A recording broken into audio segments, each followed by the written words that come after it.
पूरे घर में पानी भर गया है। अब क्या होगा? हमारी तो झोपड़ी से भी पानी टपक रहा है। कहीं हमारे होने वाले बच्चे बीमार ना पड़ जाएं। हाँ माँ जी, कुछ समझ नहीं आ रहा है। बहू, ज्यादा सोच विचार करने की जरूरत नहीं है। तुरंत यहाँ से अपना जरूरी सामान लेकर हम निकलते हैं। तुम कब तक टूटी फूटी झोपड़ी में और भरे हुए पानी में रहोगी? ऐसे बीमार पड़ जाओगी। राकेश, उमेश, मुकेश, अमन, चिराग बेटा, जल्दी से बहू को घर से बाहर निकालो। वो पानी में भीगती जा रही हैं। उनका भीगना ठीक नहीं है। हाँ माँ, मैं कोशिश कर रहा हूँ। सुनिधि, शिल्पा, मोहिनी, 2 टोकरी है। इससे अपना सिर बचाकर बाहर निकलो और फिसलना मत। हाथ पकड़ो। अनुपमा भाभी, पूर्वी, आप दोनों ये पन्नी सिर पर रख लीजिए और बाहर चलिए। हे भगवान, इतनी ठंड में कड़ाके की बारिश होना जरूरी था क्या? मेरी 5 गर्भवती बहू कैसे रहेंगी? ऊपर से हमें अपना घर भी छोड़ना पड़ रहा है। उनके ओढ़ने के लिए कुछ ले रही हूँ। शुक्र है ये रजाई कंबल थोड़े थोड़े ही भीगे हैं। मौसम खराब होने की गड़गड़ाहट आती है और सावित्री किसी तरह कंबल को एक पन्नी और बोरी में दबाकर सर पर रखकर बाहर ले चलती है। वो सब ठंड में भटकते हुए बारिश में चलते हैं और कपकपाने लगते हैं। माँ, हे भगवान, जब मुझे इतनी ठंड लग रही है तो आप सबको कितनी ठंड लग रही होगी। बस हमारे बच्चे ठीक हो। जब भी तो बोल रही हूँ भाई साहब, कोई जगह ढूंढ लीजिए हम सबके लिए, जहाँ हमें इस भरे हुए पानी में बारिश में भीग कर ना चलना पड़े। हाँ, अब तो हमारे दांत भी किटकिटा रहे हैं। हाँ दीदी, अब मुझसे चला नहीं जा रहा। ये 8वां महीना हमारे लिए बहुत मुश्किल और संभाल के चलने वाला होता है। मुझे तो भूख भी लग रही है। खाना खाने जैसे ही जा रहे थे, ठंड की बारिश में घर में इतना पानी आ गया, पता ही नहीं चला खाना भी बेकार हो गया। चिंता मत करो, तुम्हारी सास है ना, जैसे ही कुछ बैठने की जगह मिल जाएगी और ये बारिश बंद होगी, मैं तुम्हें खाना खिला दूंगी। अच्छा, और तिल के लड्डू बनाए थे, वो डब्बा उठा लाई हूँ। लड्डू खाने के बाद तुम्हें गर्माहट भी महसूस होगी और फायदा भी करेगा।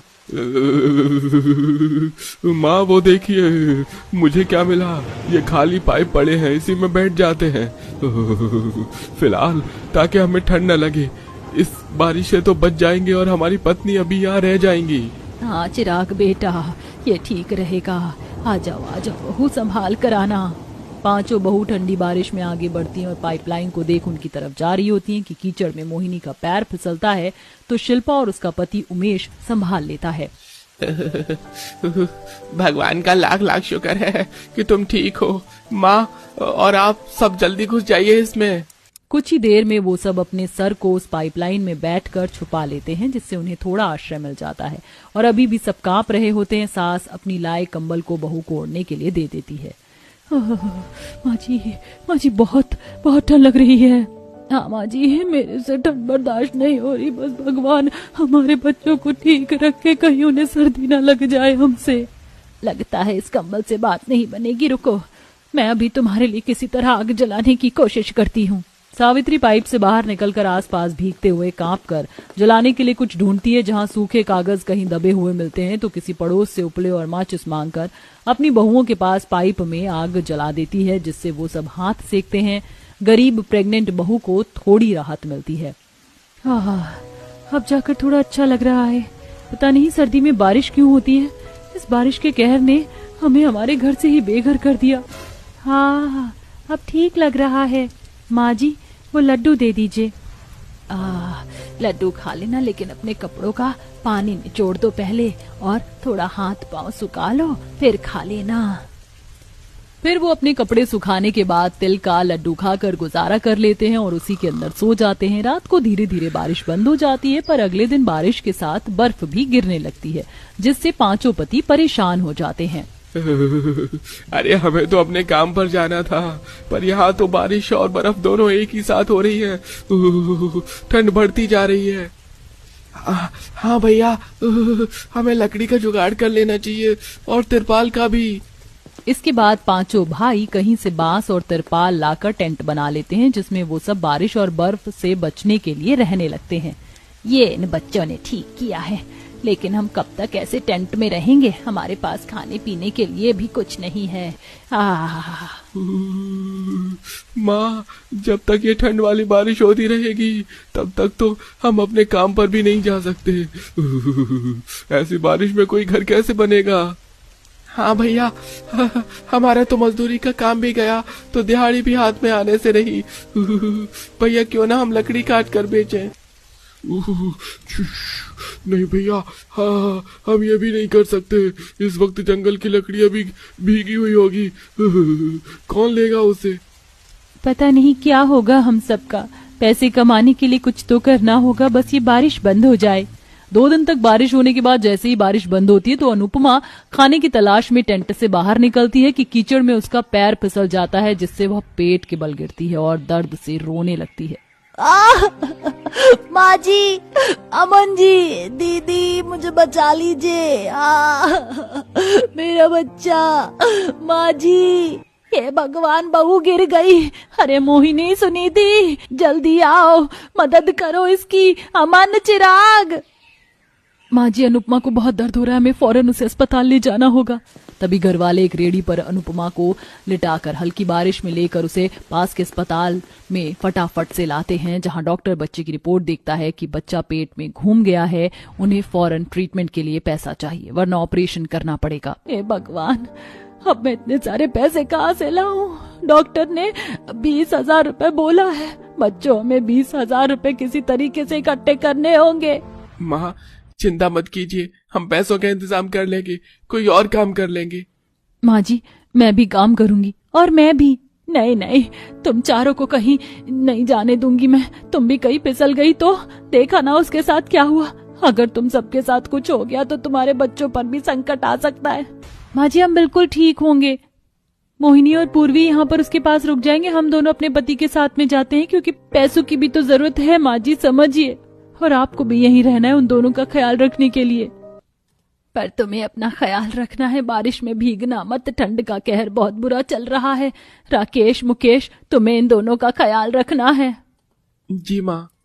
फिर 5 बेटे और सुनिधि शिल्पा बाहर काम के लिए भटकते हैं, जहां सुनिधि राकेश को एक ढाबे पर बर्तन धोने और खाना परोसने का काम मिल जाता है। दूसरी तरफ दूसरे बहू बेटे को बगीचे और बाकी लोगों को चाय की दुकान पर, सब्जी की दुकान पर रेडी संभालने का काम मिल जाता है, जिससे ठंड में कांपते हुए वो काम करते हैं। मालिक ने सारी दुकानों पर चाय देने के लिए कहा है। मुझे जल्दी काम करके पैसे कमाने होंगे। चिराग दूसरी दुकानों पर ठंड में सबको चाय देता है, वहीं ढाबे पर गर्भवती सुनिधि बर्तन साफ करती है। बाप रे बाप, बहुत ठंड है। बस भगवान जी, किसी तरीके से आप अनुपमा को ठीक कर दीजिए और हमें यहाँ से पैसे मिल जाएं। 2-3 दिन में सब मिलकर पैसे इकट्ठे करते हैं और अस्पताल में दे देते हैं और कुछ पैसों को उधार करके जमा करते हैं, जहां अनुपमा का इलाज चलता है और उसके बच्चे की डिलीवरी जल्दी ही हो जाती है, जिससे बच्चा ऑब्जर्वेशन में रहता है। देखना बहू, क्या हो गया ठंड में। अनुपमा का बच्चा जल्दी हो गया। बस वो बच्चा ठीक रहे और तुम्हारे बच्चे भी ठीक रहे। माँ जी, आप अच्छा सोचिए, सब कुछ ठीक ही होगा। ठंड की बारिश ने जान ले रखी है। 5 पति दूसरा काम करके पैसे कमाने की कोशिश करते हैं, वहीं चारों बहू टेंट में रहकर गुजारा करती हैं, जहां अक्सर ठंडी हवा उनके टेंट को जगमगा देती थी। वहीं खाने का इंतजाम उनका ढाबे से हो जाता है।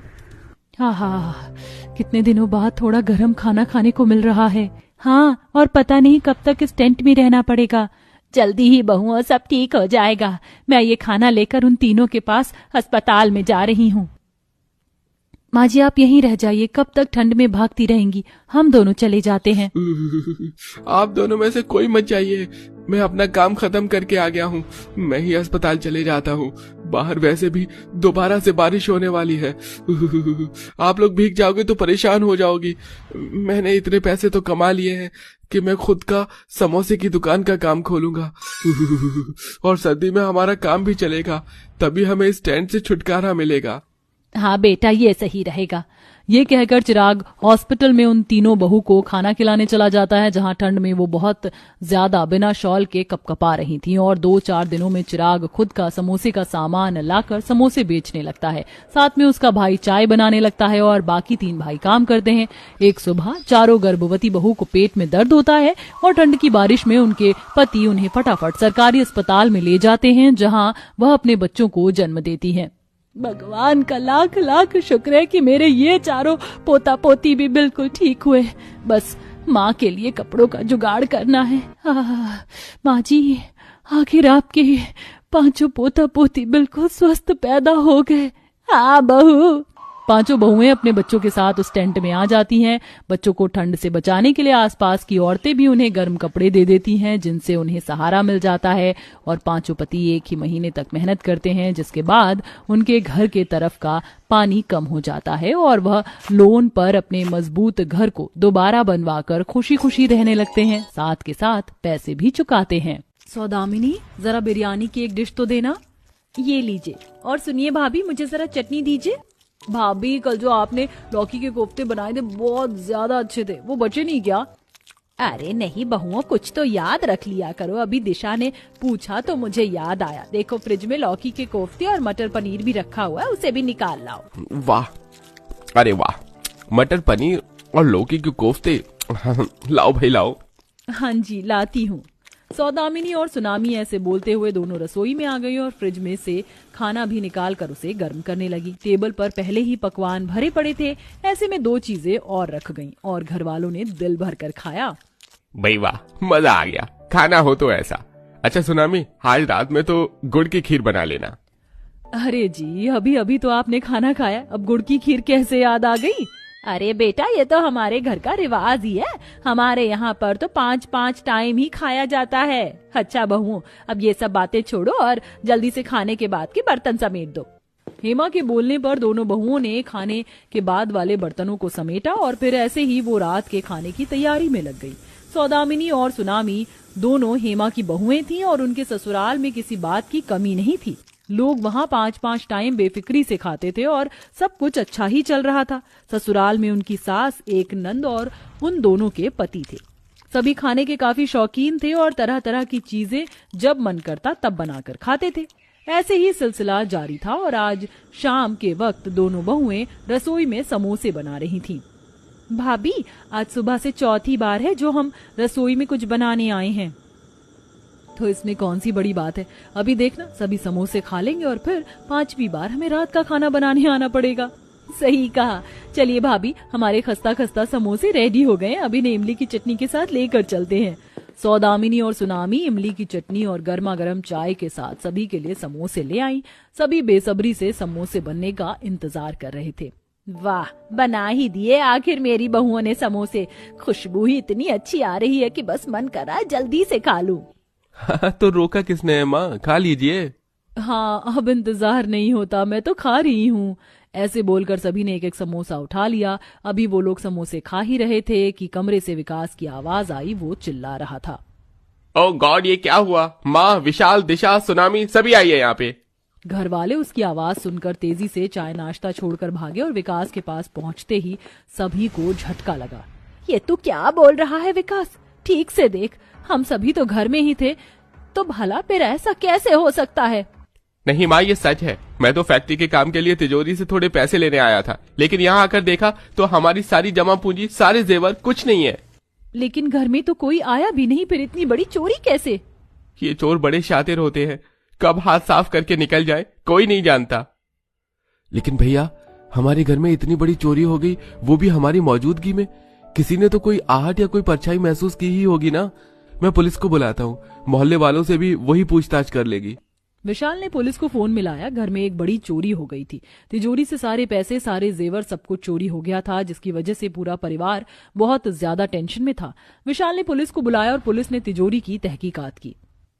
चोर बहुत ही ज्यादा शातिर था। ऐसा लगता है उसकी नजर आपकी संपत्ति पर बहुत पहले से थी और वो पूरी प्लानिंग के साथ आया था, तभी तो यहाँ उसकी फिंगरप्रिंट तक नहीं है। दरोगा जी, सभी मोहल्ले वालों से पूछ लिया, लेकिन किसी ने भी मोहल्ले में कोई अनजान चेहरा नहीं देखा था।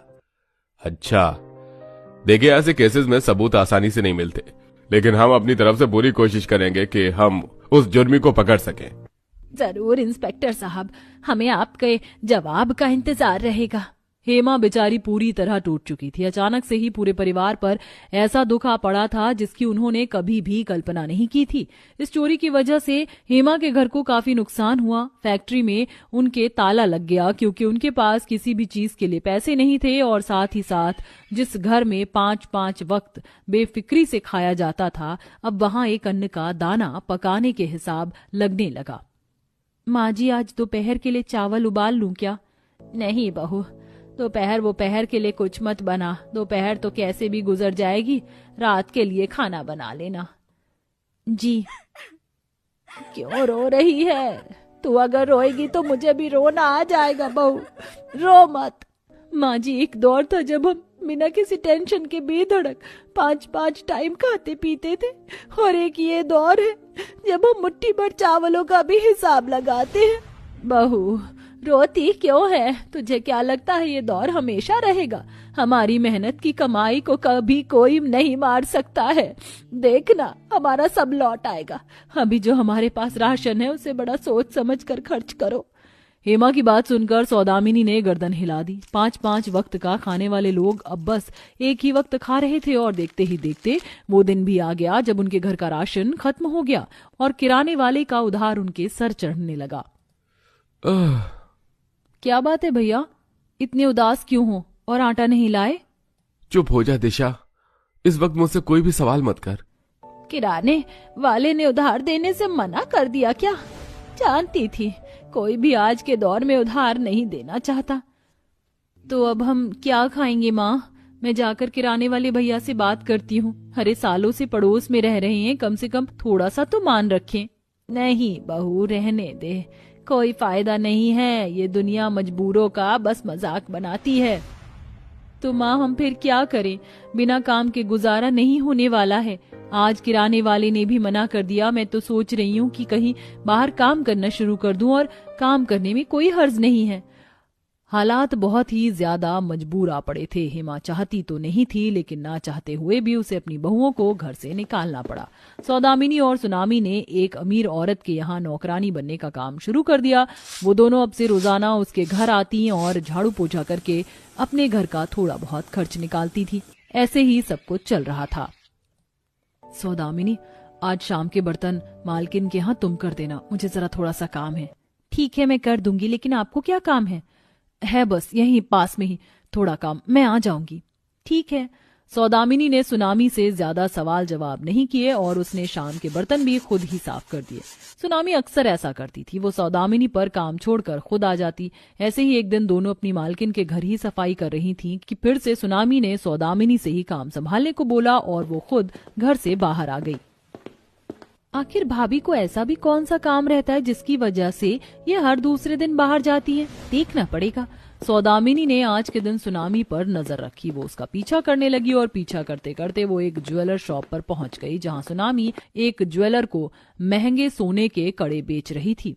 लो, और इसके जरा अच्छे पैसे लगाना, एकदम प्योर सोना है, मेरी सास का। कंगन तो भारी है।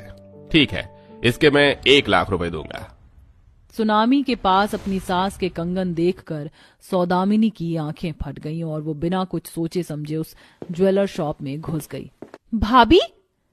अरे सौदामिनी, तुम? इतनी नीच हरकत! आपको शर्म नहीं आई भाभी? अरे आपकी वजह से जिस परिवार में खुशियां थी, बेफिक्री थी, वो सब कुछ खत्म हो गया। क्योंकि आपने ऐसा। सौदामिनी अपने आपे से बाहर होने लगी। ज्वेलर ने किसी तरह उसे संभाला और हेमा के घर जल्दी से इस सब की खबर की। विकास और विशाल आकर अपनी अपनी पत्नियों को लेकर गए और फिर घर में। मेरे कंगन तेरे पास कैसे आए?